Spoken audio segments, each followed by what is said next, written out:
அவர் எகிப்துக்கு எதிராக சென்றபொழுது யோசேப்புக்கு அளித்த சான்று இதுவே. அப்பொழுது நான் அறியாத மொழியை கேட்டேன். தோளினின்று உன் சுமையை அகற்றினேன். உன் கைகள் கூடையினின்று விடுதலை பெற்றன. துன்ப வேளையில் என்னை நோக்கி மன்றாடினீர்கள். நான் உங்களை விடுவித்தேன்.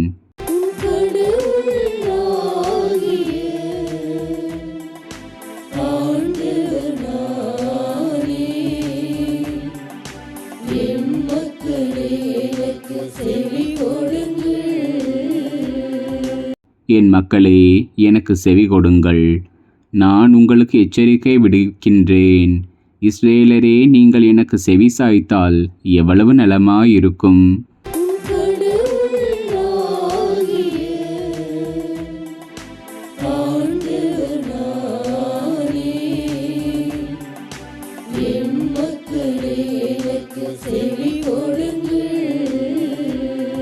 உங்களிடையே வேற்று தெய்வம் இருத்தலாகாது.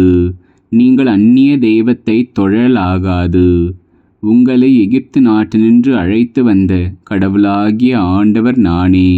உங்கள் வாயை விரிவாக திறங்கள், நான் அதை நிரப்புவேன்.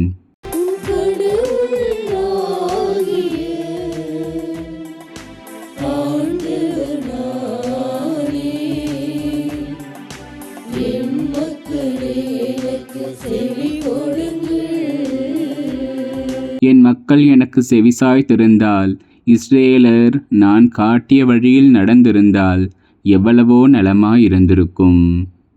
ஆனால் உங்களுக்கு நயமான கோதுமையை உணவாக கொடுப்பேன்.